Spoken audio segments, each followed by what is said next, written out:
I'm Christine Frizzau at the U.S.-Canada border, where Border Patrol agents are facing a unique set of challenges that are changing by the day.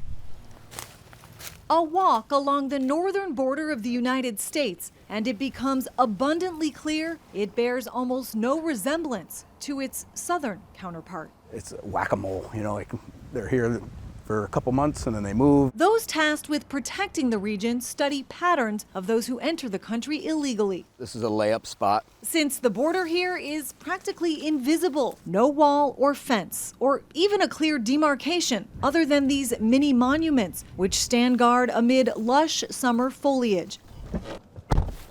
All challenges that make up a typical day for Chief Patrol Agent in Charge, Raymond Bresnahan. It's basically all woodland and swamps. And then that changes during the winter. Now we've got snow. If you've got your ride waiting and everything's planned out, you can be from Canada here in 20 minutes. And they can just jump on the highway. Right.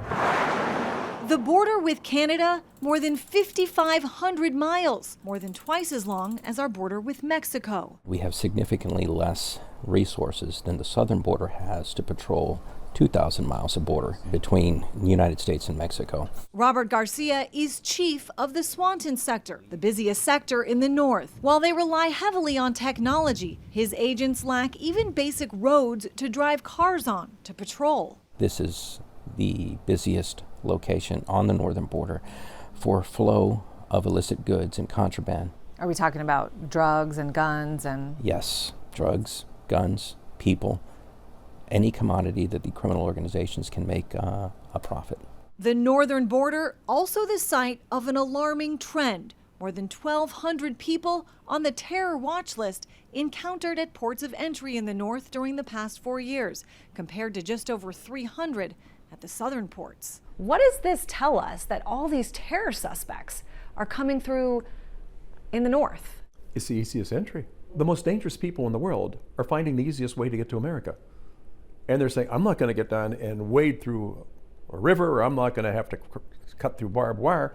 I'm going to fly to Canada and walk across. Congressman Mike Kelly helped start the Northern Border Security Caucus on Capitol Hill. Its 24 members say the Biden administration wouldn't hear their concerns about security. Earlier this year, they asked Border Czar Tom Homan for help. He says more resources are coming with the passing of the so-called Big Beautiful Bill. We got to put more boots on the ground. We need more technology in areas that just can't be patrolled. And with cooperation from our neighbors to the north. That's why we're working very closely with the Canadian Border Forces, the Royal Canadian Mounted Police, and their federal government.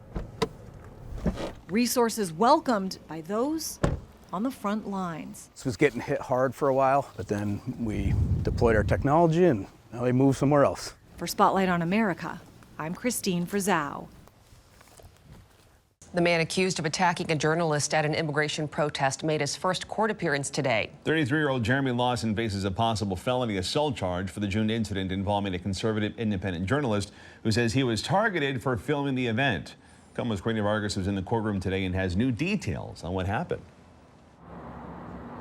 Yeah, and Jeremy Lawson said nothing as he faced the judge today, just hours after he was booked into the King County Jail here. But the judge did find a probable cause for assault in the second degree. Now, Lawson is accused of violently attacking journalist Cam Higbee last month at an anti-ICE rally in downtown Seattle. Higbee works for a conservative news site, and it's a case that police say may have been politically motivated. Now, during court, the defense argued that based on how Higbee showed up to the rally in tactical gear, they claimed that he was there to cause trouble. Now, we spoke to Higbee, who says that he's still healing from a concussion and head trauma after the June incident, and shared video with us on the alleged assault. Now, in discussing bail, prosecutors in court argued that Lawson poses safety concerns.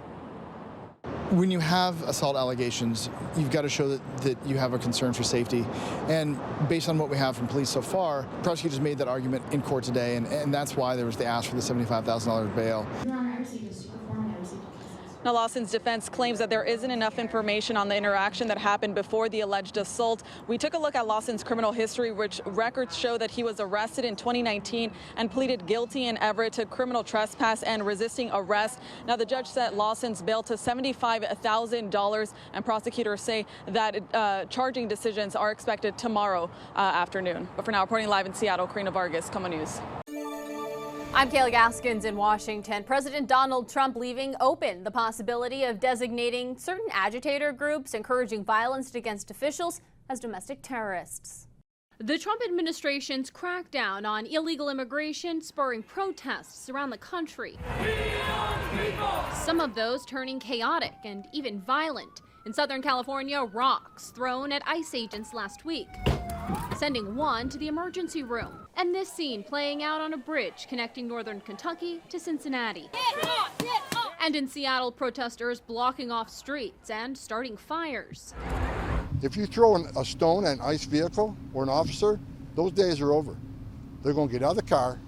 They're going to arrest you. The string of incidents spurring speculation. The more dramatic demonstrations are not organic bursts of outrage, but instead organized by groups with other motives. If the FBI determines there's a foreign or domestic group that's the organizer, would you consider designating them a domestic or foreign terrorist organization like you did with the drug cartels? I would do that in a minute. I would do that. Back in June, the FBI Director Kash Patel gave a statement saying the FBI is investigating any and all monetary connections responsible for these riots. According to DHS, assaults on ICE agents are up 830% from this time last year.